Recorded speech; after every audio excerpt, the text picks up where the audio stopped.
we're going to talk about the advantages of cloud backup. And to start with, we're going to take a few minutes to talk about the advantages and disadvantages of the most widespread means for backing up data. So let's start with the most apparently economical way. External hard disks, those famous disks you plug into your computer via USB. The problem with this solution is that you have to remember to plug in your disk each time you back up, and disks are fragile and unreliable over time. The greater the disk capacity, the higher the risk of data loss. The greater the risk of losing a lot of data, both in the event of hardware failure, and in general these hard disks work very well for 3 or 4 years. And after that, then, as luck would have it, you run into technical problems, and if you're relying solely on your external hard drive for backup, that's a big risk. What's more, these disks are often noisy and slow. In short, this is not at all a recommended solution for professional data. If you are unable to admit losing this data for professional use or memories, such as photos, please consider the reformulated text below. It's replaceable. External SSDs are, of course, faster and much more reliable. On the other hand, they are very expensive to store large quantities of data. These external SSDs are designed more for extending the space of a device and working quickly, for example, when video editing, than for backup. So really, external solutions really aren't what we recommend for professional data backup. Then we come to NAS, which are much more widely used in business. So for those of you who don't know, a NAS is a small networked server that houses several traditional platter-type hard disks. And this solution is already much more interesting because it allows you to automate the backup of your data on several hard disks. On the other hand, it does require a small budget to start with, as you'll need to buy a NAS and several hard disks, so it can quickly approach 1,000 francs or 1,000 euros. What's more, you're going to need some technical skills, and that's really important because if you set up a NAS and connect it to the internet, if you don't set up security and a firewall, and if you don't regularly update the NAS and the applications you use, you're really exposing your data to major security risks. There are risks, so it may not be suitable for everyone. And the common problem with NAS, SSDs, external hard drives, everything we've seen now, is that they're also often stored where you work. And that poses a serious problem. Because in the event of burglary or fire, you lose all your data. Unless, of course, your NAS is in a data center. But in that case, as I said before, there's a heightened security risk if you don't configure it properly. Or if there are zero-day vulnerabilities that, for example, Synology or QNAP couldn't guess, and then there are malicious people exploiting them. And I'm talking about this because it happened to a well-known French influencer who, unfortunately, had his data encrypted on his NAS. Unfortunately for him, he was using K-Drive as a mirror with his NAS and was able to recover most of his work. So the most robust? The cloud is the answer, max 10% difference. And Swiss Backup, which is the backup solution offered by Infomaniac, solves all the problems we've seen before. Not only can Swiss Backup automate backups, once configured, everything is done automatically. That's the aim, and we'll be looking at how to implement it. Above all, it allows you to centralize and manage the backup of all your data and all your devices, even if they're located in different parts of the world. And whether you have Macs, PCs, Windows, Linux servers, virtual machines, VMware, Virtuoso, Microsoft Hyper-V, KVM, Citrix, you name it, it can handle almost any situation. And above all, the great advantage is that the data is backed up. The data you back up with Swiss Backup, it will automatically, permanently replicate it on 3 different media in 2 different data centers. That's something that's going to be very difficult to do if you want to back up all your data on a NAS at home, always having your data in 2 different geographical locations, and what's more, stored on 3 different media. In terms of security, the big advantage is that you don't have to worry about a thing either, because you can encrypt your data with your own encryption key, which means that if a hacker gets hold of your data, it will be completely unusable and unreadable. And even by a fake maniac, it should be pointed out because you choose your own encryption key. And if you don't choose one, your data is completely encrypted by default on our side, on the server side. Obviously, the most important layer of security is really when you choose your encryption key, and we'll show you that right after. But Swiss Backup doesn't stop there, because the tool will check the data you're going to back up. For viruses and ransomware, Acronis, the software integrated into Swiss Backup, will detect them to protect your data. So if one of your devices is infected, your backups won't be affected. And that's really important because there's nothing worse than having all the data on your computer encrypted and backing up all that encrypted data. It's useless if you don't have the encryption key and the malicious person doesn't, and your data is unusable. And finally, when it comes to storage space, the advantage of the cloud is that it's completely scalable according to your current needs. And as for jurisdiction, Infomaniac is an independent Swiss company owned exclusively by its employees. And your data is not subject to extraterritorial laws like the US Cloud Act.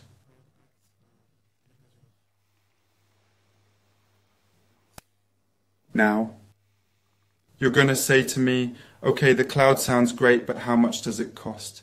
And in fact, this ease, this security, this replication, in the end, you might wonder whether it's really worth the investment compared to a NAS, where you pay once, but afterwards, it's up to you to manage it autonomously. To be transparent, I'll explain how Swiss Backup pricing works. It's very simple to estimate how much it would cost you. Just go to infomaniac.com, then go to, in the menu, search for Swiss Backup in the storage space. And on the pricing page, all you have to do is choose the space you need, i.e. storage, and then the number of devices you need to back up. So the price, the total storage required to back up all your devices amounts to around 93 characters. And then the number of devices you're going to save. So let's take an example. If I have a total of 2 teras of data to back up with 2 PCs and 2 Macs, that would be 20% discount over 3 years.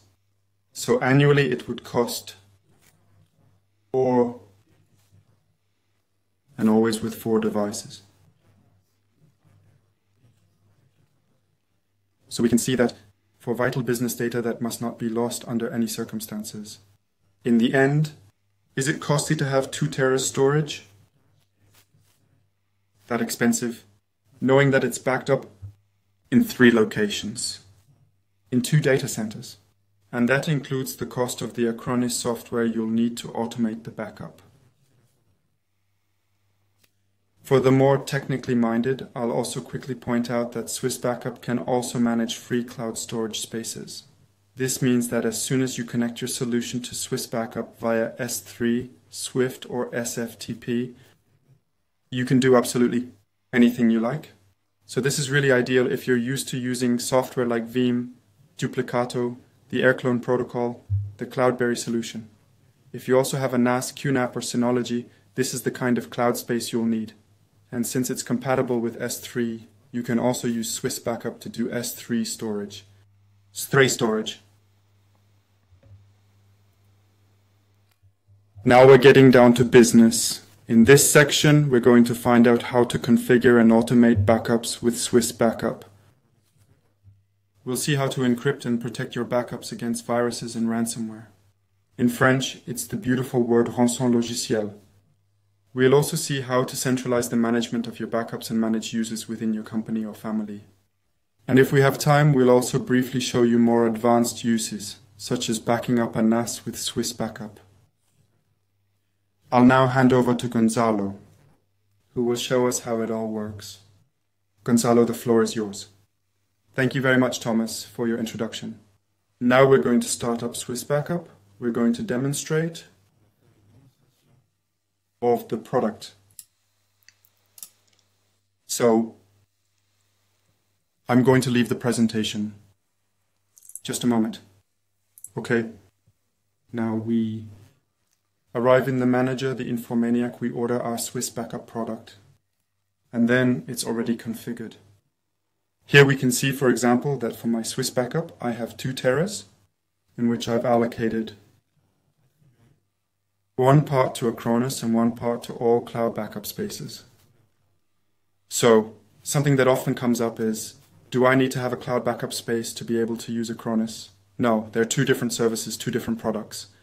So all cloud backup spaces are SFTP S3 compatible and to Swift. So basically, if you're not a technical person, you're going to go for an Acronis storage space because the big advantage is that you're going to have software that's very easy to use. And for the more technical people with a NAS, or what I was saying before, it's going to be more the free cloud storage space with which you do what you want.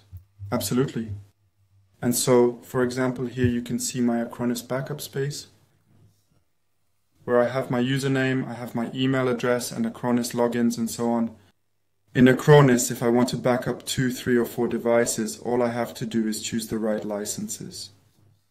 So for example, I personally back up 3 workstations and a mobile phone, and a cell phone.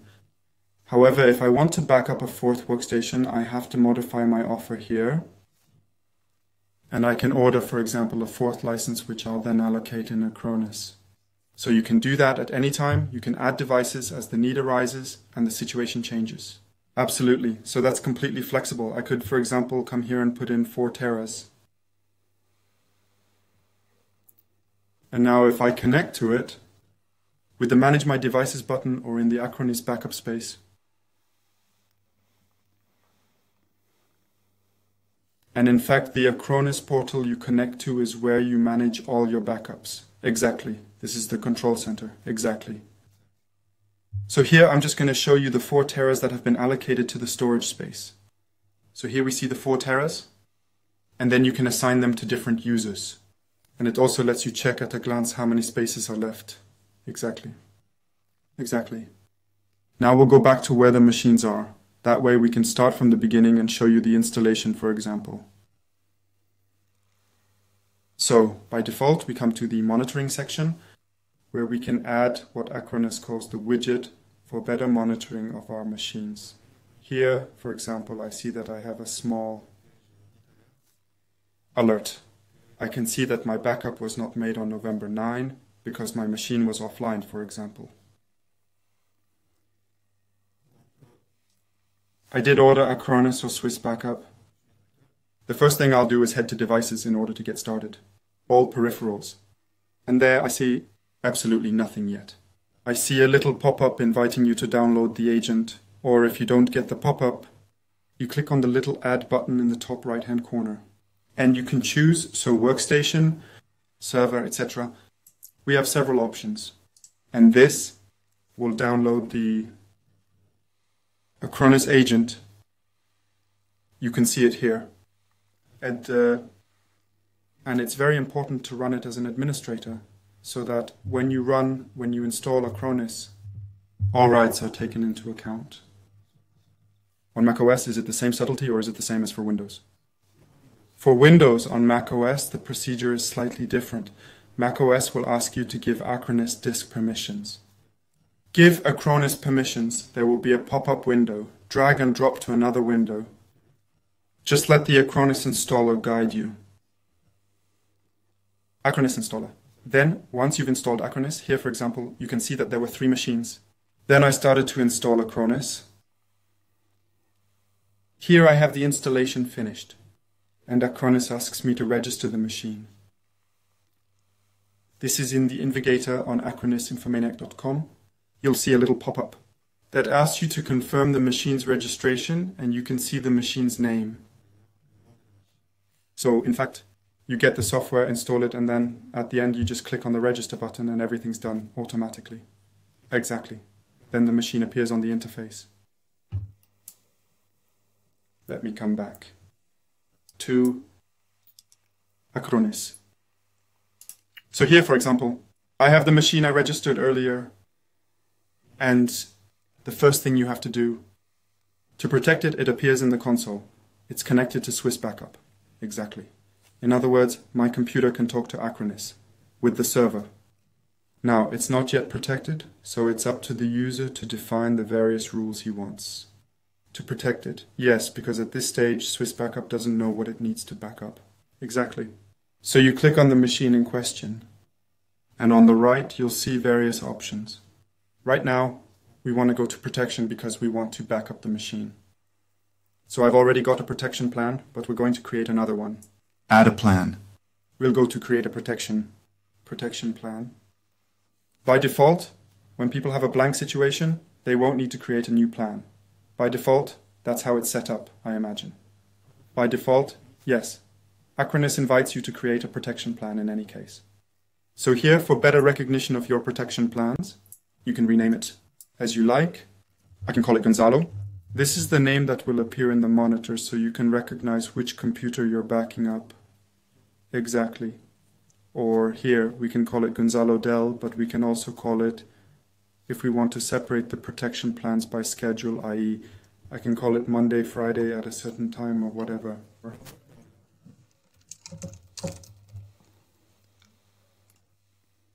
So, now that we're in the protection part, which we've renamed the protection plan, we have several menus. By default, backup is activated. And the first thing you see is what to back up. With Acronis and Swiss Backup, you can back up your entire machine, volume disks, or site files.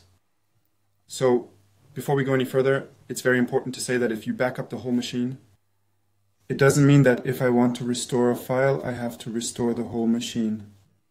I can restore a specific file if I've backed up the whole machine. There's no problem. So, for the test, we're going to back up a file, if you like, a small text file. So, in fact, what's important to say is that when you back up the whole machine, it backs up the operating system, the software you're using, and the documents and everything else you have on your computer.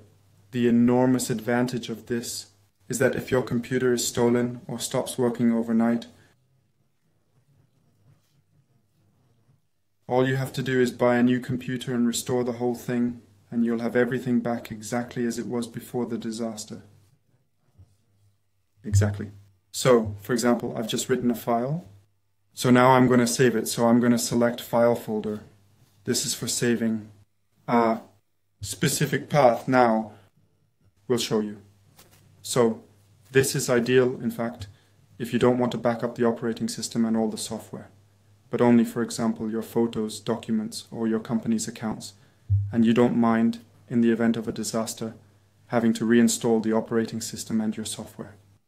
Exactly. So here you can browse the machine where you've installed Acronis.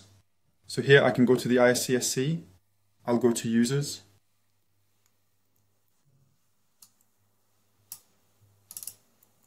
Gonzalo Desktop. And there I have my test. I can then click on Finish, or else, if my test file was in a non-plasma network, for example, a NAS, Synology, or similar, I can select Network Folder. Acronis will scan your LAN and see if there are any other devices that are... so I'll have a look. So for the test, you just press Finish. We have the complete path. And press OK. So now we've finished the first part, which is saving. Then we have the next part, which is scheduling, i.e. I want the backup to take place at such and such a time, or when there's an action taking place, i.e. I can schedule it according to the timetable. I can schedule according to the schedule, or I can schedule at system startup or shutdown, or there are other options. It's all configurable. In fact, you can even, I'm discovering this with you, you can tell it to do it since the last backup. That's how it works for a while. So, for example, I personally like to use the option on system shutdown so that when I've finished working, I switch off the computer and the backup is made. However, if you've got a server, you can do hourly scheduling.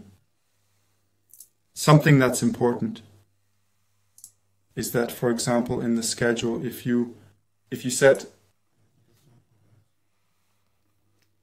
hourly schedule on Windows, I advise our users, our customers, to check these 3 boxes which allow the computer to come out of standby or hibernation mode when there's a backup to be executed. This ensures that if you're not on the computer but it's switched on, the backup will run. However, this option, even if checked, is unfortunately not supported in macOS. Is not supported. So it's really a quest for Windows.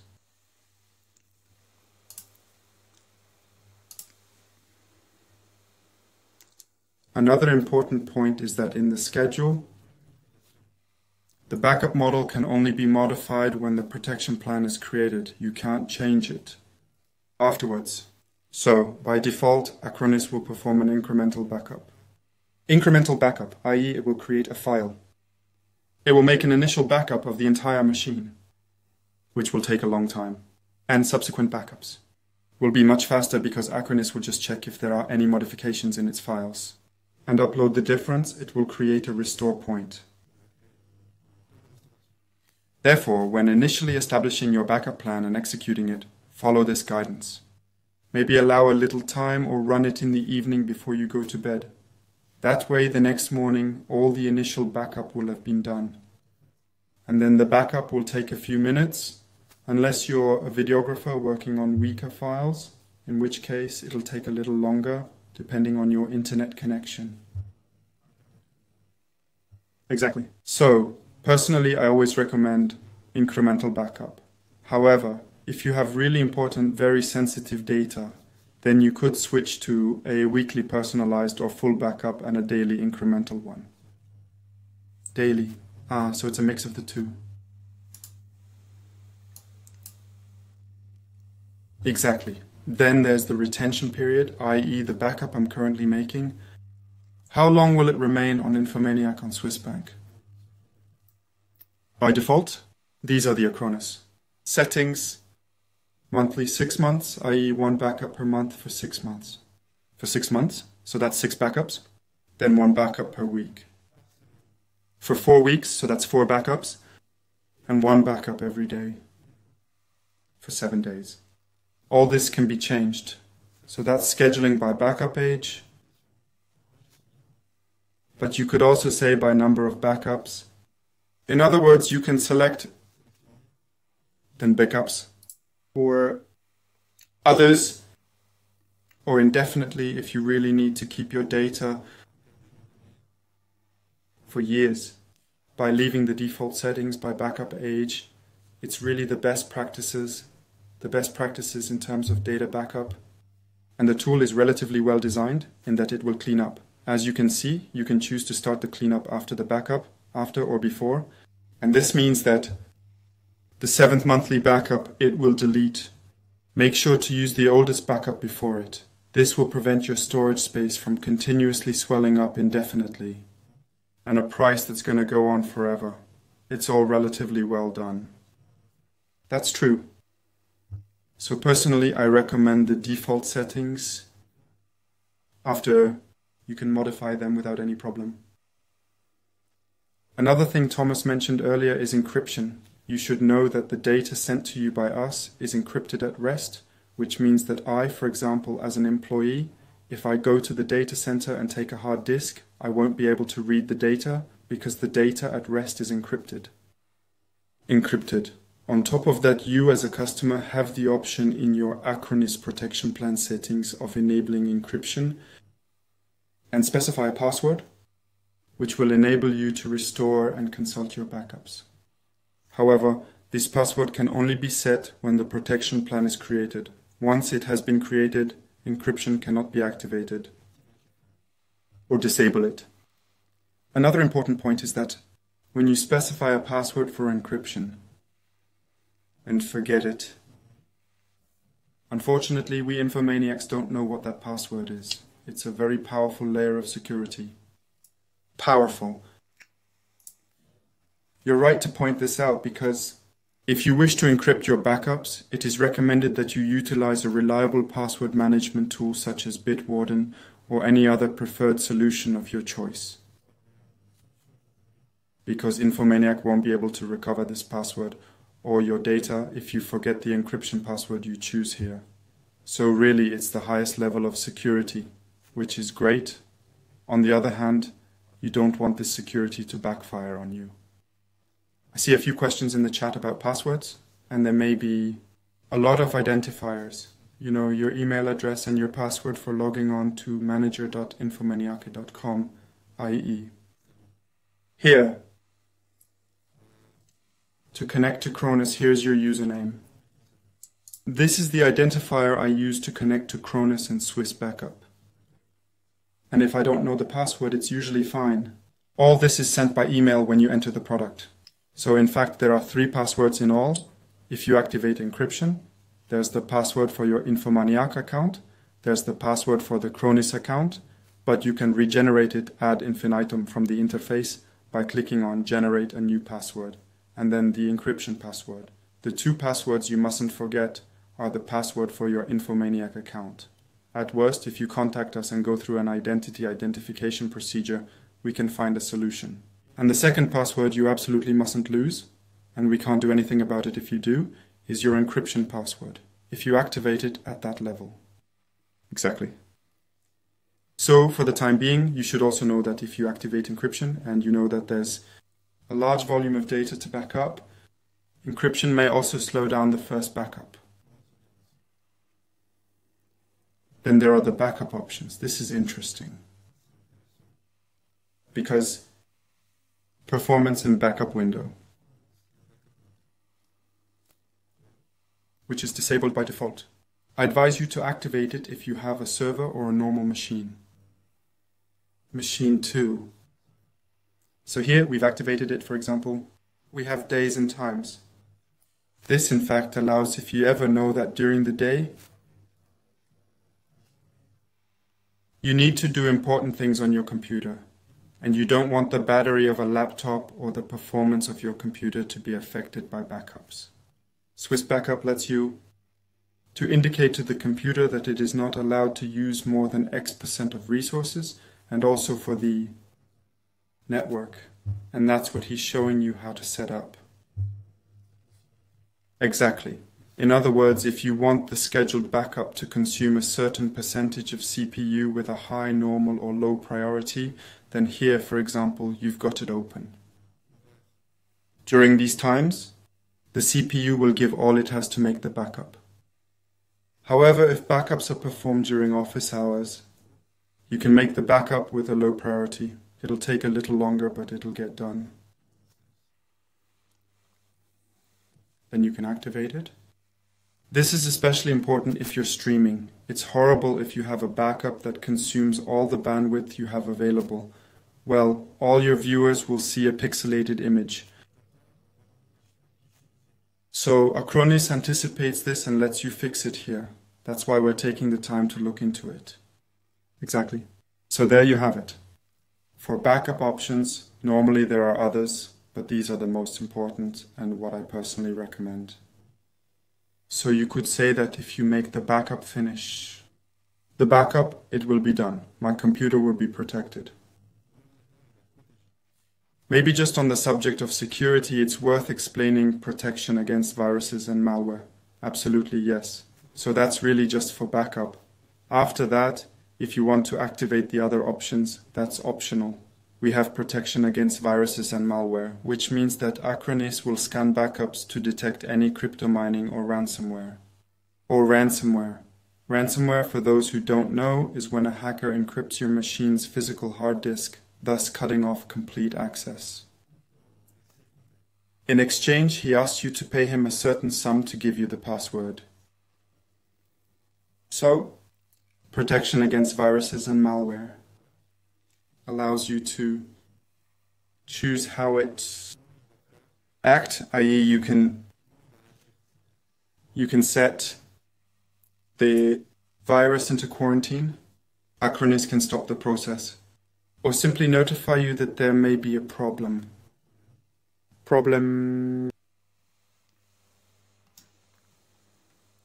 Computer. Then there are exclusions, i.e. if you're a developer and you doing things that Acronis might consider dangerous, you can come here and exclude a specific path so that it's ignored by the antivirus or by Acronis protection. Then we have vulnerability assessment. So if we activate that, what's it going to do? For example, how is it marked here? What is the vulnerability assessment scope? We have Microsoft products and Windows Steer products. That if you've installed an application on Windows and it's in Microsoft databases, Acronis will tell you the latest version of this software, or the version of the software you are using is vulnerable. So it gives you recommendations depending on of the software, for example, to upgrade or to back off. And finally, in the starting plan, for example, and all these protection measures against viruses, malware, are really restricted to Acronis. If you take a free storage space, you're going to have to set up these protection mechanisms yourself. Everything we're showing here is really in relation to Acronis. The only thing that's really going to be identical in a free cloud storage space is data replication on 3 media, including 2 data centers, and of course all the security measures that Infomaniac can apply at network level, such as anti-DDoS protection. Exactly. So it's important to say that what Thomas said is to replicate on 3 data centers. In other words, if you buy a terabyte from us, we have to set aside 3 terabytes to set up your servers. Last but not least, and this is a nice option for system administrators, we have peripheral control. In other words, you can remotely connect to the machine. Connection to the machine. All you have to do is activate it and download an Acronis add-on, which is offered directly to the Contemplic on this little icon. This little icon, which allows you to make the connection. I'll just show you. So what you're saying is that it lets you do TeamViewer. Exactly. Yes, we can control the device remotely from a phone, for example, to a tablet or our computer. Okay. Just click on the icon, maybe show it again. Yes, on the device control. But before I click on that one, I'm going to click on Create. And then I'll show you the options there are. And it works with macOS. No, it exclusively functions on the Windows operating system. So here we have connection via HTML, i.e. from a browser. You can connect remotely to a machine, which must be online, i.e. it must be dark gray and not light gray. Logically, it must be switched on. Exactly. So, I'm just going to activate the protection plan I've just created.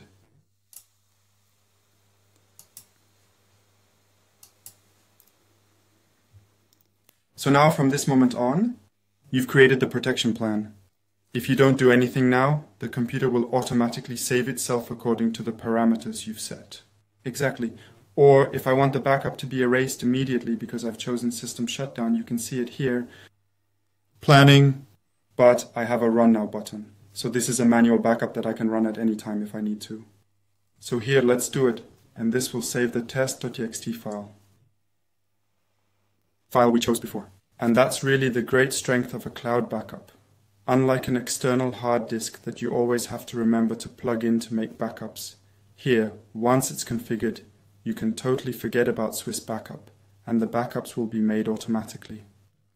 Exactly, and in the event of a problem, you'll receive email notifications, and in a corporate setting, an IT administrator will be able to have a centralized dashboard where he can check the status of all devices.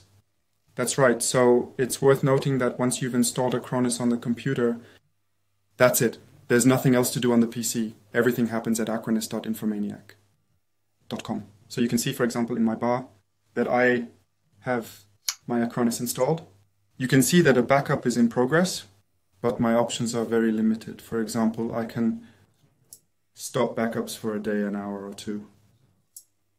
And that's pretty much all I've got. This can be very useful, this ability to stop backups in progress. In particular, I'll take the example of streaming, because that's what we're doing right now, and if we were backing up a huge amount of data, it would actually affect the bandwidth we have available, and with one click, the agent lets you stop the backup in progress, so you're not bothered. So it's really practical. Exactly.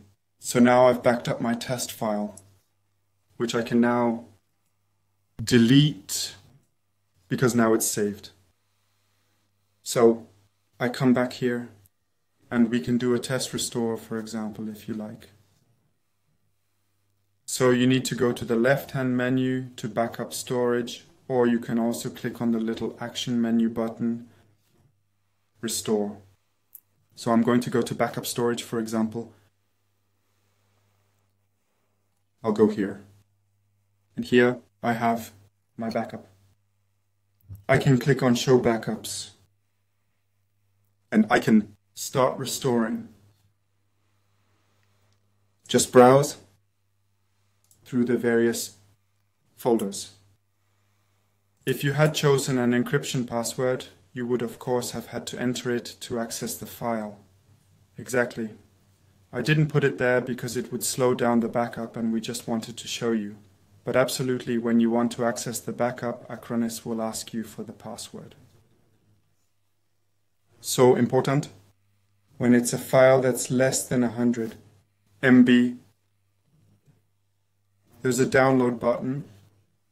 This means you can download the file on any computer using a browser. You just need to be logged on to acronis.info. Or if you want to restore it on the machine where you installed Acronis, you can do recover files and select a device. This means you can restore items on another computer connected to Swiss Bank. Exactly. So now I can restore it to the original location or to a custom location. Then you can navigate in the computer. Here, for example, I'll restore it to the original location. And then there are more options. Overwrite existing files, overwrite if they already exist. So there's no need to automatically restart the computer. I think this option is particularly useful when you're restoring a complete operating system. Exactly. Not only can you restore individual files or folders from the web interface, you can also restore an entire computer. An entire computer. I'll show you in a few seconds. So, here we are. Here we have the activity bar with the progress, so it's pretty fast. And here my test is back. Even though it's also in the basket, it looks good. Okay, so we've seen how to configure a device backup. If you're on macOS or Linux, it's exactly the same principle.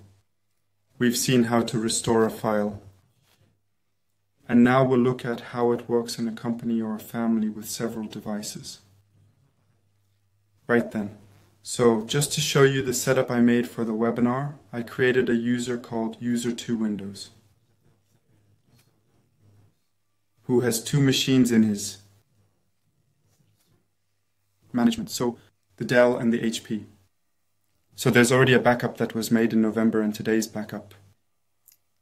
So let's say you can see that the HP machine is offline. Let's say it's had a breakdown and unfortunately I need to restore it or I need to recover a specific file. I go back to backup storage. I click on the user in question.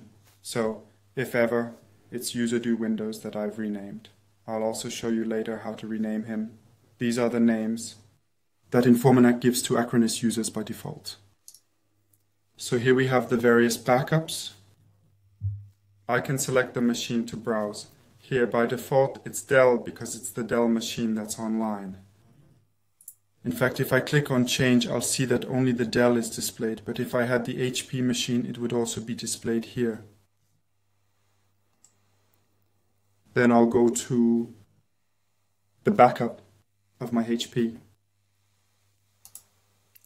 I'll click on Show Backups. And there you can see that there are lots of options. We have Run as EVM, or Restore Entire Machine or Site File. Okay, so that's where you go if you need to restore an entire computer. Exactly, you can restore the HP as a virtual machine. If you have Hyper-V functionality enabled on the computer, you can back up the whole machine. However, this will overwrite the Windows you already have on the machine. You're right to point this out. When we say overwrite, we mean that you lose all the contents of the existing machine. Exactly. So you really have to, if you want to restore a machine that's down, you have to do it on a new machine. Exactly. Then I can, for example, restore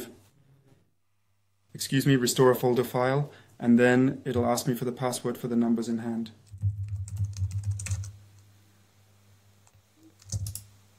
In hand, it's the right one.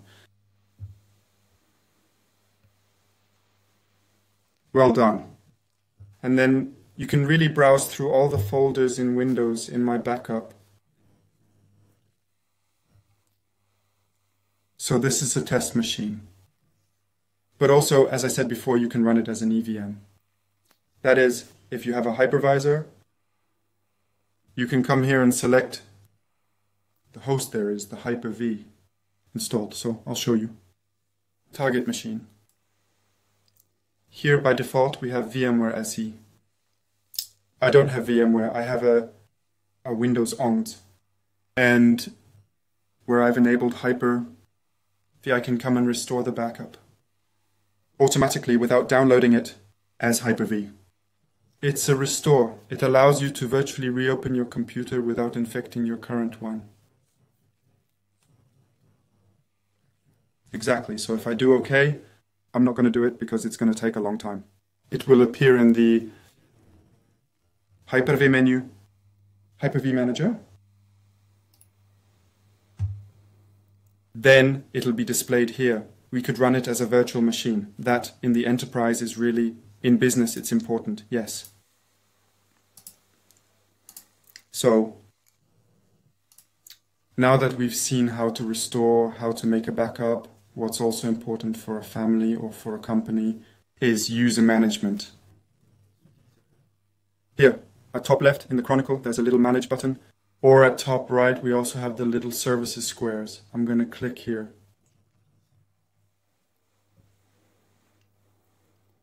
So, user management, if ever, is what's going to allow, either in a family or in a company, to have an administrator who defines the backup plans and backup policy for the family or the company or all these devices. And then to create one user per employee or per person in the family, but with limited rights. And that's what Gonzalo is showing us, is how to do that. Exactly, so by default, when you click on Manage Service, you can monitor the number of workstations, licenses, and storage you've used. And if you go to Corporate Manager, you can see the different users, the workload they have. So, for example, Windows user has 2 backed up machines. The Windows user is the company administrator. He can see all the machines registered on Acronis. But, for example, Mac user, who is simply a protection user, he can see that his Mac is there. A quick confidentiality question: can a company administrator access a user's backup? Well, if the user has encrypted his or her backup, no. The administrator must have the encryption password for the backup.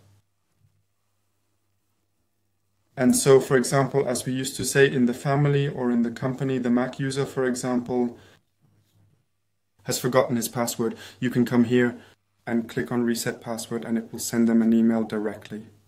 So how does Acronis know which email address to send to? So, for example, we click on the user and go to General Information. There you'll find the email address to which the password is sent.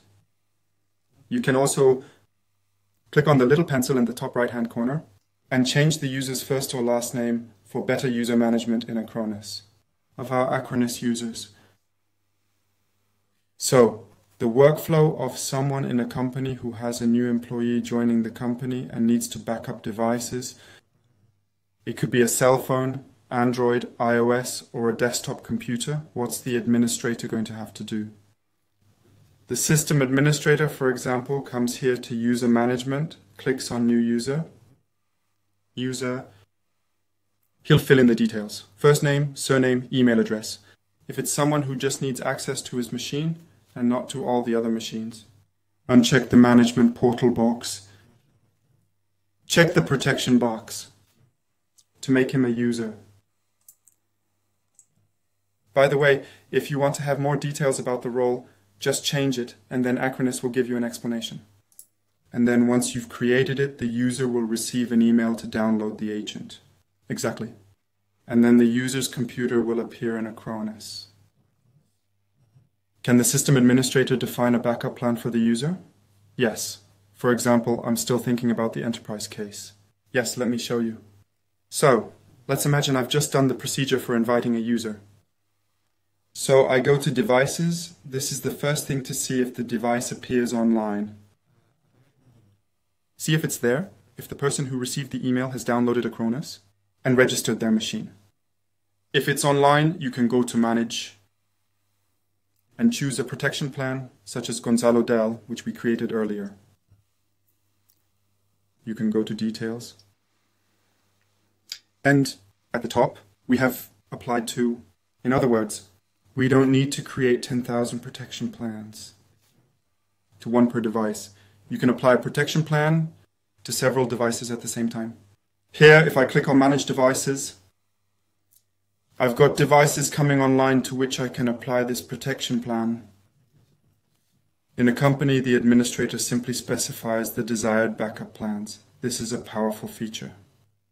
The different types of backup plans he wants to have in the company. And then once the Acronis agent is installed on the devices, the administrator just has to decide on which device to apply, which protection plan remotely, without any need to move. Exactly. And then, if I'm not mistaken, it's also possible to deploy the Acronis agent automatically throughout the company. Exactly. For example, if there's a Windows server and you've activated everything that's GPO, Group Policy Object, which is also called, by the way, I've got it in here I think, is agent deployment via group policy. In other words, you don't have to install Acronis on every device.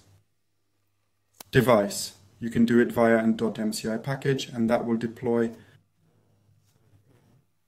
the machines on the whole spring. Okay, so really what you need to understand is that it's designed to manage an entire fleet of devices and computers in a totally automated way. It also allows you to give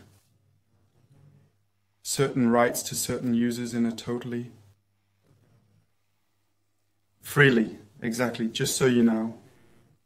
There's no limit to the number of users you can create here. We're only limited by what's in surveillance.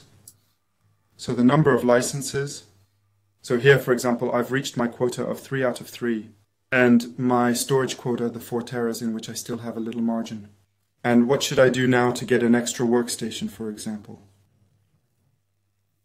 To get a workstation, so here, for example, I have 3 out of 3, so I go to manager.infomoney.com. On my fees backup space, I'll click on the little shopping cart, and I can modify my information. Okay, so while you understand the link between the fees backup product in the Infomaniac Manager and then in Acronis, that's where you're going to decide to whom and what type of device. Exactly. Now then, let's imagine that, for example, I take the example of user 4 MacBook. He's just installed Acronis on his computer. He's online. I, as administrator, have applied the protection plan to his machine. Now I come here to the management part of the company. And I can, for example, set up notifications. So I can receive notifications of failures, warnings, successes. That way we can constantly monitor the machine. And when you say notification, you mean an email? It's an email, yes. Great. So you don't necessarily always have to log on to acronis.infomaniac.com to find out what's going on. That's right. And at the very bottom, we have the quotas. So for example, in my of Windows, which is administrator, I've disabled notifications, but I've assigned a license. In other words, this person, the Windows user, can keep 2 machines. He can modify. I can say 3 machines or 4. This is useful if you have an employee or someone in your family who has a fixed computer, a laptop, and for example an iOS phone. And that's where you can decide which type of device to assign to which user. Exactly. And then at the very bottom there's the quota. The storage quota is how many gigabytes this person can save. Save. Salaries are sent out by email if this quota arrives. %, or if it's reached. So I think for Acronis, I think it's relatively complete. I don't know if I'll save the questions for you until the end. All right then. And I suggest you take a brief look at what would happen. This is a question that came up again with an asynchronous. How does it work with free storage space? Assuming you take a free storage space, how does it work to save an Synology in Swiss backup? No problem. So, as I said before, you can back up the NAS to Acronis, but you can also come to Swiss backup. So we're not talking about Acronis here, that's the point. That's a separate point. We're in the cloud backup space now. So it's all the protocols that are a little more, I'd say, long managed, or because we don't really have an interface where you're free to choose the FTP, S-Troy, or other client you're going to use to make your backups. So here I'm going to click on Manage My Devices. Here I have, for example, my NAS login, where I've allocated a gigabyte. This means that I can change this quota at any time. We're good at that. And at the very bottom, we have the connection information to configure Hyper Backup in Synology. Here's the complete guide. By the way, for those of you in the webinar, if you'd like to take the test and you've already ordered an Synology, a backup space, cloud or free, for Synology, you can go to Synology Live Daemon, which means going directly to the Synology site. You can test DSM, Synology's Disk Station Manager. Now we'll wait a little while. This will deploy the machine. For those of you who may have joined us along the way, an Synology NAS is a small server that can be installed at home or in a data center. It contains hard disks and can be used to back up data and do all sorts of other things. What he's doing here is connecting to an online demo that lets you pretend you've got an Synology. Brand, so we can see how it would work to back up all the contents of a NAS in Swiss backup. Exactly. It should also be said that Infomaniac Hosts offers the NAS hosting service. You can rent an Synology in our data centers and benefit from electrical redundancy, network redundancy, and hard disk replacements if we have faulty sectors, for example. That's the concept. You have a fixed subscription, but any hardware problems that may arise are the responsibility of Infomaniac. You really are an end user. You also have a fixed IP address, and traffic and bandwidth are not limited. So here we are in Synology, as you can see from the URL.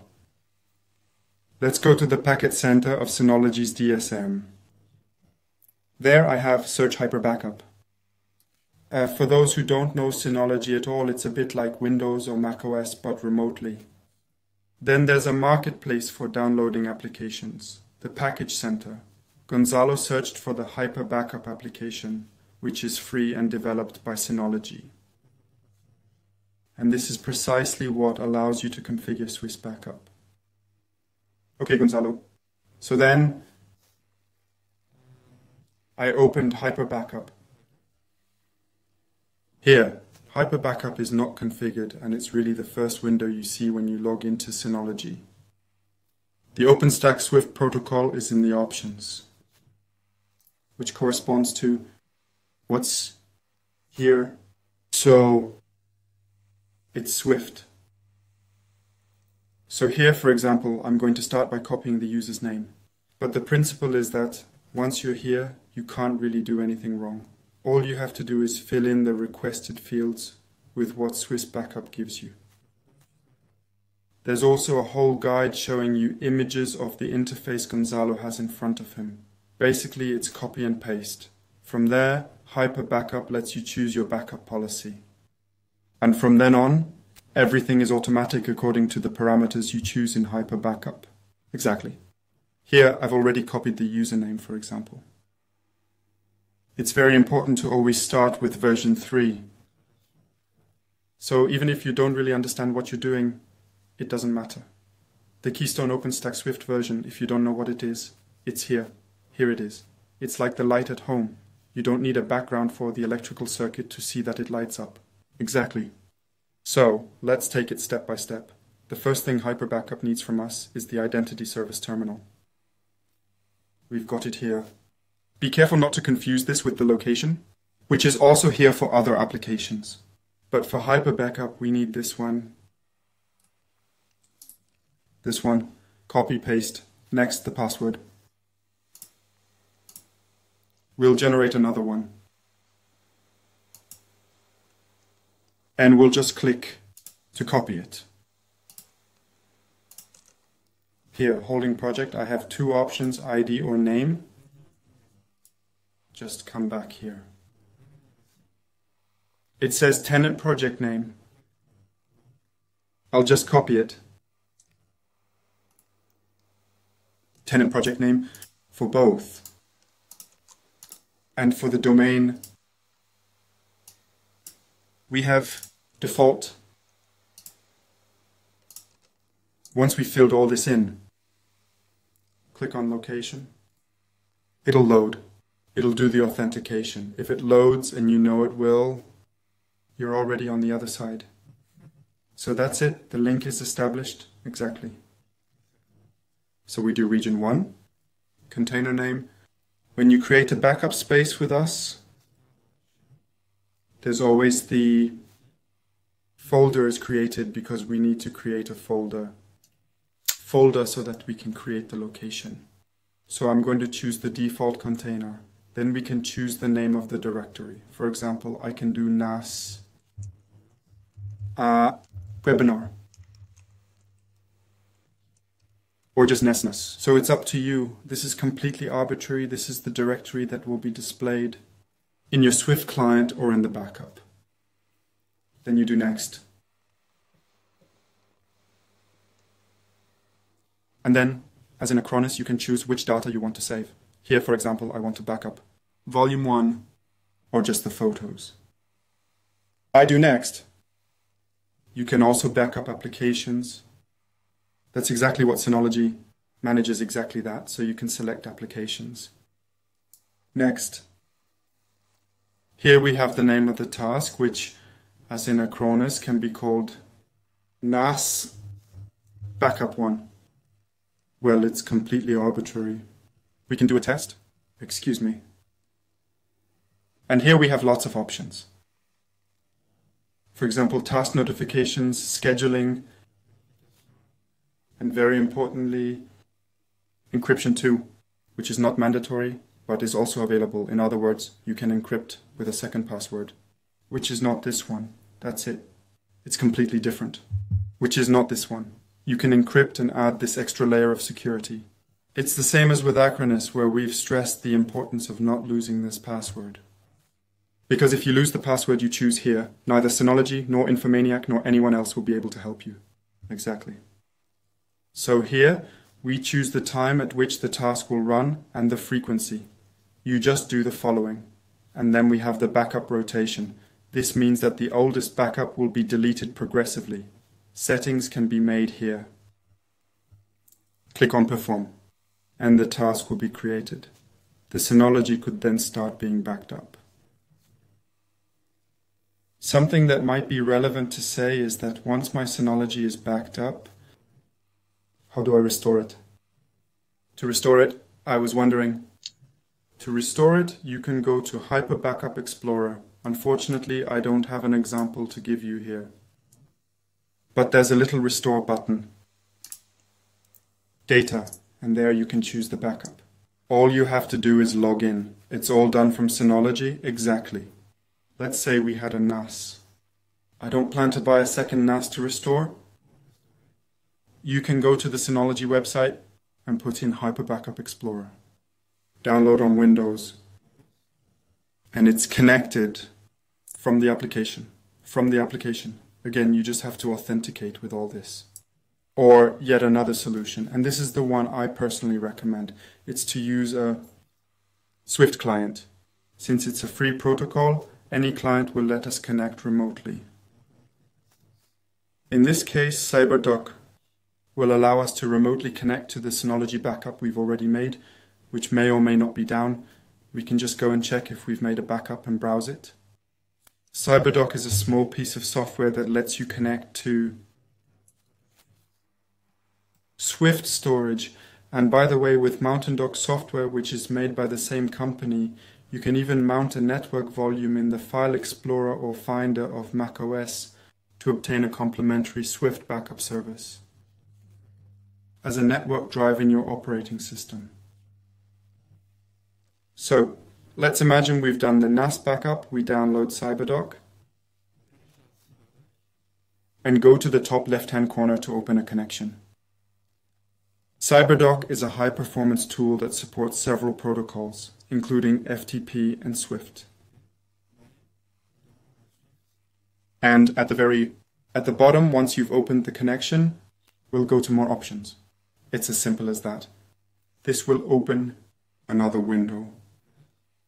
In the profile, where we have installation profiles for several backup providers, including Informalink, so you can see there are several of them. Scroll down, look for the case. Otherwise there's a search field also, but they're there. Here we have our CyberDoc profile for public cloud, and we also have Informalink 1, 2, and 3 for Swift backup.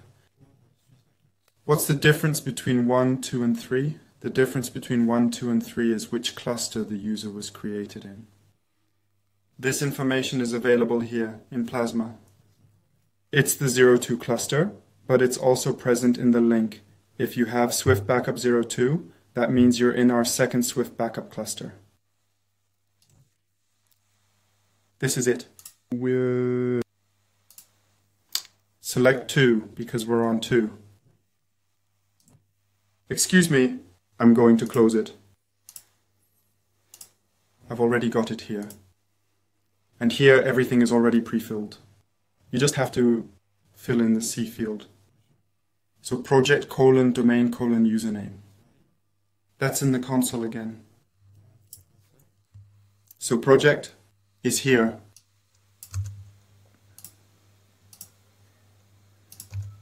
Colon, domain, which is default.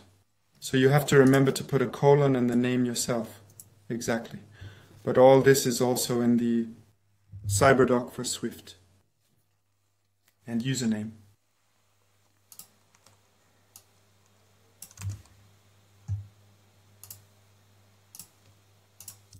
Then the password. That's it. It's still there. Here, I'll just copy it. I'll put it here. And then there's nothing else to do. I'll just uncheck that connect. Now normally it'll authenticate. It did. And now we see the default directory created by Infomanet, which I can go into. And there I'll see my backup. Exactly. And if you had encrypted the Synology backup with an encryption key, what would happen here? For now, the backup will simply be displayed. It'll be marked NAS-I, for example. With the backup, it's going to be in .hbk file, which is Synology's protocol. When you click, we won't be able to read the data. We need the password. We'll be able to see that there's a backup, but to browse the backup, we need the password. Great. Is there anything else you'd like to say about advanced uses, or can we move on to the Q&A? I've just got something to say. Today, we did the webinar for Acronis and for Cloud Backup Space, but there are some customers who still have the old version of Acronis. If you've seen things on Acronis that aren't on your interface, don't worry, it's coming. We're migrating our customers every week. Every week, but we can't do them all at once so as not to disrupt the infrastructure. That's fair enough. We've completely updated the entire Swiss backup infrastructure. Enhancing infrastructure leads to new functionalities, as seen with user management. Customers who bought Swiss backup a few years ago haven't necessarily all migrated yet, but rest assured that this will happen in the coming weeks or months. At Infomaniac, it's our policy to ensure that all our customers benefit from the latest advances. No one is left behind. That's why I saw in the chat that some people were saying, I don't see these things, and that's probably why. Anyone who places an order today automatically has the latest version and is already on the new Acronis platform. Exactly. Now, if it's okay with you, it's also okay with me to move on to the questions. Perfect. After that, I don't know if there are many questions about the whole CI thing. What I'd suggest is that I move up the thread so as not to penalize the people who asked their questions first. We'll scroll down a bit and see the general questions that may be of interest to several people. There's one I can already ask you, which I've seen several times, and that's about the whole Nextcloud thing. Is it possible to save Nextcloud on Swiss backup? Well, if I have a memory on Nextcloud, you can make a backup via FTP or Swift. So it's just like CyberDuck or NAS configuration. All you have to do is fill in the data to authenticate yourself on Swiss backup and schedule the backup on Nextcloud.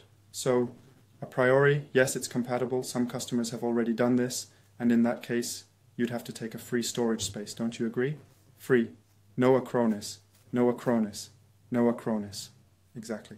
And then the next thing is to fill in the right information, names, everything you showed us with Synology in the right place, where you are in the SFTP or Swift protocol, if that's supported by Nextcloud.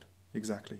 After that, if you have a little configuration problem that Nextcloud offers you to do the backup and you don't know how to fill it all in, feel free to go to support.infomaniac.com and I personally will answer your questions or some of my colleagues if I'm not available.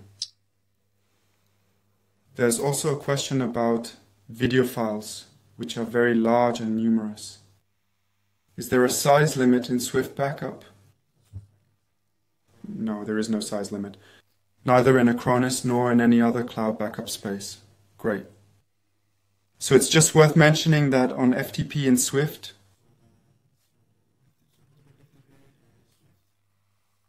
we're going to have .segment or .par files that will be created in addition to the standard file when the files exceed a certain size. This is not a problem. These files are often hidden. But otherwise, for the technical application, there's no size limit. Size limit. An important question. I personally often see it on social networks too. Yes. What's the difference between K-Drive and Swift backup? That's the first question. And secondly, can you back up K-Drive on Swift backup? And third bonus question, is there any point in backing up K-Drive on Swift backup? So, the difference between K-Drive and Swift backup is that K-Drive is a collaboration tool. In other words, I have my own document where I can work with Thomas at the same time. On kdriveinfomaniac.com, CT really a synchronization and not a backup. In other words, K-Drive and your PC become a mirror. In other words, if I delete a file on K-Drive, it will also be deleted from the PC. And vice versa, if you have an internet connection, of course. On Swift backup, as we did with the file test txt, we deleted it. But the file still existed in the backup. And now if I go back to Acronis, for example, and go to backup storage, which you can't do that in K-Drive, for example, is that you can come in and display the backup. So there you can really see the whole history of my files of the machine, where I can come and restore a file to a specific date. In fact, K-Drive makes this possible with versioning. Be careful, because with versioning you can't decide, like with Swift backup, whether the file should be kept one version every 6 months or 4 versions in the current week. So it's not designed to be a backup tool, even if with K-Drive you have the same guarantees of multi-data center and triple replication of each piece of data. Exactly. But it's not a backup tool. Exactly. We can differentiate them. From a more technical point of view, if you like, K-Drive is hot storage. In other words, I often go and consult my data, while Swift backup or Acronis is cold storage. In other words, they'll archive my data, and if I need to retrieve an important file, I can use the product to restore my data. The product to restore my data. Great. And then, is it possible to back up K-Drive and Swift backup? Yes, it is. It is possible to back up K-Drive and Swift backup. All you need to do is disable LightSync. Option in the K drive settings. That's all there is to it. If you make a full backup of your machine, it will take the K drive directory. Afterwards, you can restore any data that may have been deleted. So, in short, if you synchronize all the contents of your K drive on a computer, all you have to do is back up the local contents of your machine with Swift Backup. Exactly. Another question. There are a number of questions about storage space and warnings about Swift Backup storage space being full. And I think that we've already shown in the webinar that we can give you the beginnings of an answer, that you need to check in Acronis that the cleaning is done before the start of the backup. I think this can solve a lot of problems. Absolutely, yes. We showed that when we were configuring. I think the question is more about reporting. In the user management section, there's also the reporting section. Excuse me, no, that's not here. It's in managed service. That's where we have the peripherals, not the users, excuse me. Here we have the other tool, also called report, where you can add widgets as in surveillance. You can, for example, activate alerts, and you can download in Excel PDF or Excel PDF format, or email them, our users. In other words, if we have a user who registered with a certain email address, I want to share it with every IT department, I can do it here. But here the question was really, when the storage space is full, will it automatically delete the first backups if there's no more room? What actually happens when you run out of storage space? Okay, Acronis will warn you. Acronis will warn you, even if you don't have alerts enabled. It will warn you that you're running out of space. So all you have to do is go to Acronis User Management, and in the bottom right hand corner you can increase storage quota, or if you don't want to increase the quota, you can clean it up. And I'm going to say something very important. Right now I'm in the backup storage where all the archives are. I'm going to go to, for example, this one. And then in the settings I have the option to delete. This will delete 7 backups. I'll show it in this one. Yes, it's more interesting so you can see there's more than one. So here I can delete the backup from November 8, which is 3 hectares. On the other hand, you need to know something very important. If I delete the November 8th backup, it will eventually delete it, but the size of the archive will not decrease. Why? Because when you delete a backup, this space is marked as free for Acronis. This means that the size of the archive does not decrease, but there's still room to make backups. Okay, so the person can continue to make backups. Exactly. And then what we'll also recommend to people who are approaching the limit of their storage space and don't want to pay more is to update the retention plan, as we saw when we configured the backup plan. Can we do that later? Can we do it later? Or do we have to start from scratch? No, these are things that can be modified. Great. I'll show you quickly if we go to peripherals and click on the machine concerned in protection. You can click on the 3 little dots of the protection plan concerned and modify it. And then I can change backup rotation. Okay. There's also a question for former users who have already migrated to the new platform and have an Acronis account with old devices. They'd like to know if there's a way to assign them to other users or tidy things up a bit. Is this possible after the fact, to allocate to other users? Yes, because in fact, if you bought Swiss Backup before this infrastructure upgrade and the new platform, you had 1 Acronis account per device. That's right. And if you now want to manage them from a single account because it's so much easier, is that possible? Yes, that's precisely the point of this migration. We want our users can have one login. For example, in my case, it's called Acronis Admin because I named it that. In the general information, I changed the name. I've called it Acronis Admin. And the identifier is there, so it's SBA Admin. By the way, it's also in the manager, okay? But this is where you see the user's role. Here, he's an administrator.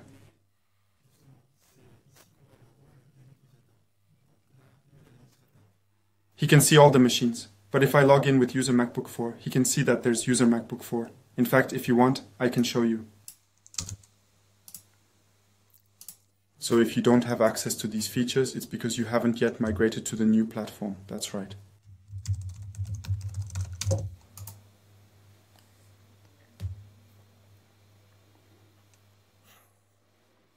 And then I logged on with the MacBook, and all I see is the MacBook. Yes, that's the whole point of user management.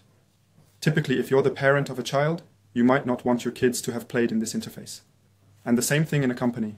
Employees, maybe you don't want them to be able to modify their backup plan and the company's backup policy. Exactly. Is it worth, if you're backing up an asynchronous backup with Swiss backup, to switch from OpenStack Swift to C? Is it worth it? This is a question from someone who wants to change protocols. So personally, I always recommend using Swift in Hyper Backup. Let me explain why. Our infrastructure is based on the Swift protocol and the CRI protocol, which is compatible. It's a gateway to the Swift protocol.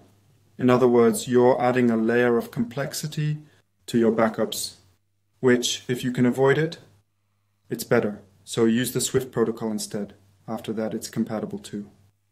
But personally, I recommend the Swift protocol for backups. Otherwise, we were asked if Android is supported. Of course it is. The list of devices is almost complete. There really aren't many devices that can't be backed up with Acronis. And then, if it's not provided for by Acronis, as long as your device or software supports OpenStack Swift, C or SFTP, you can configure it. This is something I may have forgotten to mention. Earlier, we talked about deploying Acronis via group policy. However, if you have a server that acts as a hypervisor, or if you have vSphere or SXE, you can simply install the for virtualization. And you don't need to install Acronis in every virtual machine. They'll be displayed automatically in Acronis.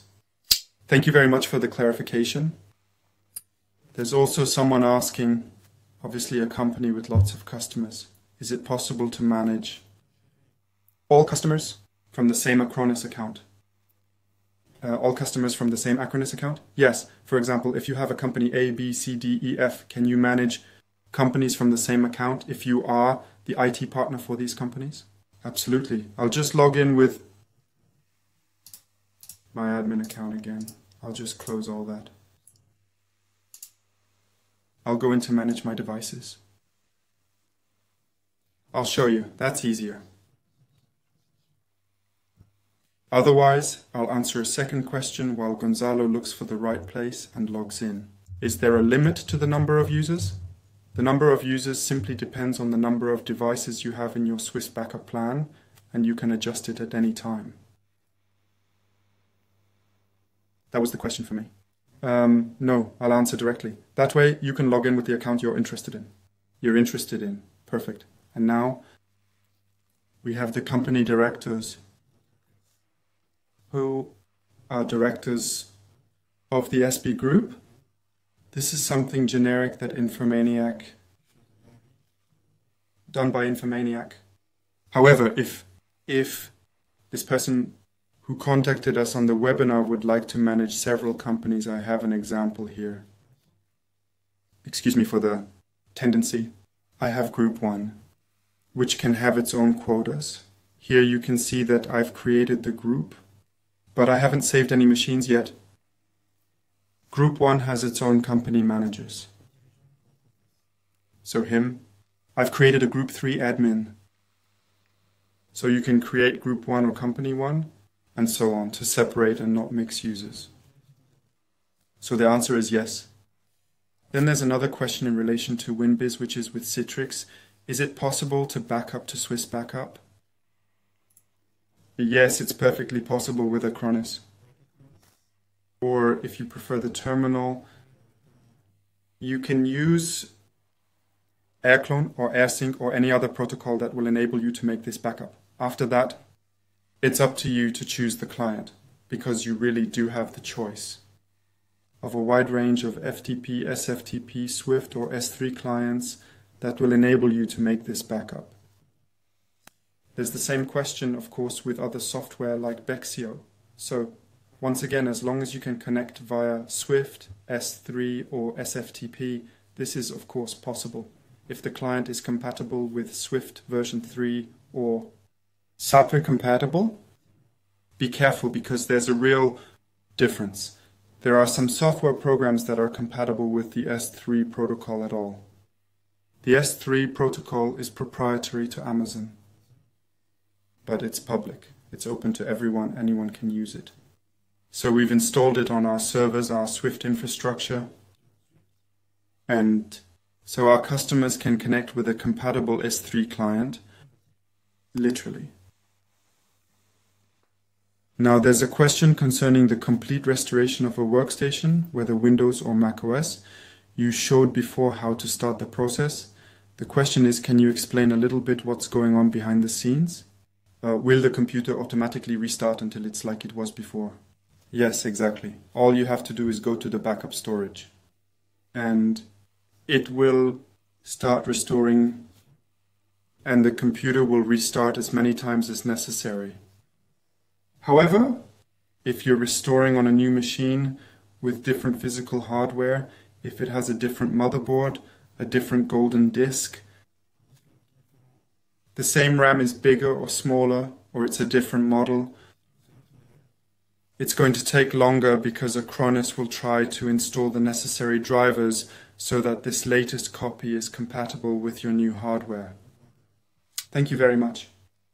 There's also a question for customers who already have web and mail hosting with Infomaniac. And the question is storage space already included for Swiss Backup at Acronis? The answer is no.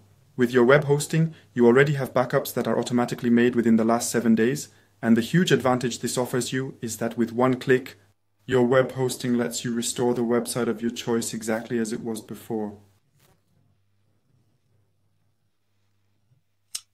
Another question about Time Machine. Is it possible on a Mac to use Time Machine with Swiss Backup?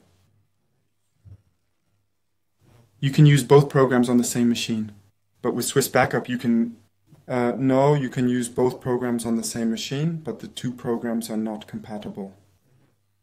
You can't have, in Acronis you don't have the option of using Time Machine. What I mean is that having both on the same machine shouldn't cause conflicts if the backup isn't done at the same time. However, that's not an option we have. There's something else I'd like to add in relation to the web hosting issue. There are WordPress plugins or plugins on other CMSs that allow you to schedule full backups of a site, at which point you just need to check that the Swift or SciI compatible protocol is available. On WordPress, I know it is. Oh, exactly. So on WordPress, you can use Updraft Plus. I didn't remember the extension.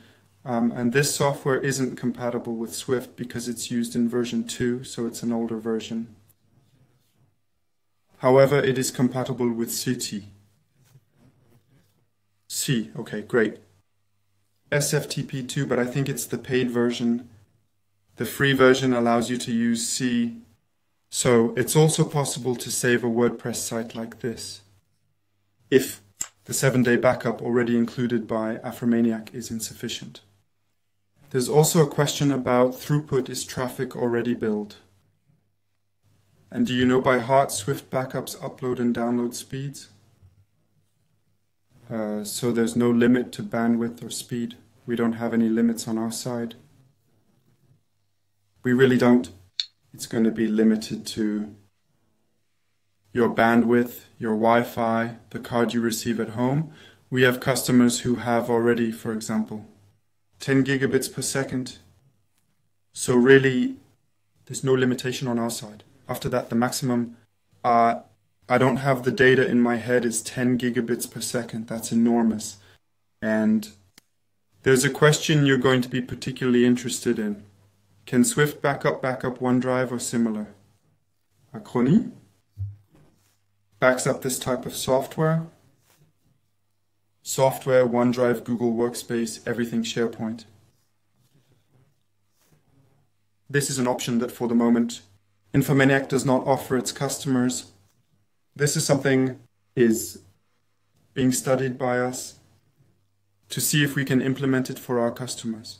But today, if you have a OneDrive and you make a full backup of your machine, these OneDrive files are not going to be backed up. Moreover, Acronis will warn you that this specific part has not been... There's the same question for Microsoft. I imagine it's the same answer. It's the same thing, yes. Anything SharePoint, OneDrive, Google Workspace. In fact, if the data is not physically on the machine, it requires an authentication. It adds complexity to the backup, and you need... But it's something that's under discussion for the future. But it's something that's under discussion to be proposed. Exactly, we want to offer it to our super customers. Is this a question that's come up at least twice? There's a function that lets you search for a file in all your backups. In all its backups. I've already spoken to our partner Acronis because this question comes up a lot. Currently, the project is in the process of being developed. To be precise, it's been about 3 months since they gave me this answer, so I haven't heard anything since. But it's something they'll be implementing soon. Great. There's another question that's related to Veeam. Is Veeam compatible? Veeam is compatible with Protocol S. I believe I have here a screenshot of a configuration we had made. So it's done with, excuse me, is it clearly visible? Yes. Here we have Veeam, which is compatible with the S3 protocol, which shows the basic configuration, for example, in which region. Again, you just have to pay attention to the cluster. So if it's S2, S3, or if there's no number. And then you just have to put the secret key and the access key in the manager. On the other hand, I'd just like to add that in Veeam uses what's called a scale-out policy, which means that first it's a local backup. And then you can add retention rules and schedules to the local backup so that it can be sent to Infomaniac. In other words, Veeam is really trying to use this notion of 3-2-1, where you have a local backup and a backup in the cloud at the same time. Thank you very much. There's one more question, which I think concerns a customer who hasn't yet been migrated to the new Acronis platform. Who is it? The person says that he has 11 clients on his manager, but that he'd like to have a dashboard showing all his backups, because right now the person has to go into each client to see the progress of his backups. But it's already been migrated. I don't think so. It doesn't say so. But I don't think so. So precisely, if today you don't know, if your Swiss Backup Manager doesn't look like this, and you don't know this little message, the new Swiss Backup product is available. Unfortunately, for the time being, you will be migrated.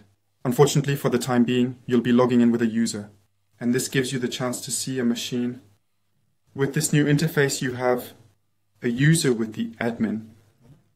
So which allows you to see all your users. So, this problem you're having will be automatically solved as soon as you're migrated. And this was a question, is it possible to be migrated more quickly on request or not? No, unfortunately, it's not something you can choose.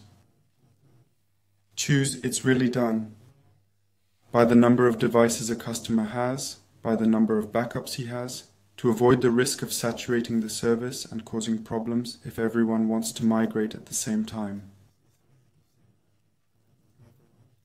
It's huge, huge, huge volumes of data.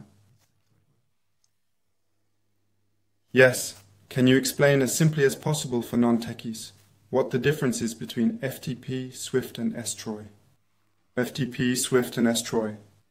So all three are free protocols. Meaning that, to make it as simple as possible, is that in all Acronis backup spaces, allows you to have a graphical interface on acronisinfomaniac.com, where you can see your backups, click on images, and get details. On the other hand, if you want to use S-Troy, SFTP, or another free protocol, you need to be accustomed to opening the terminal to be able to use this type of software. However, for example, if you use FTP, you can also use CyberDoc or FilaZilla or any other client that lets you connect remotely. But we don't have this graphic interface where you can really manage or give rights. Everything SFTP or S-Troy is, I've got a file, I put it elsewhere, I put it in the cloud.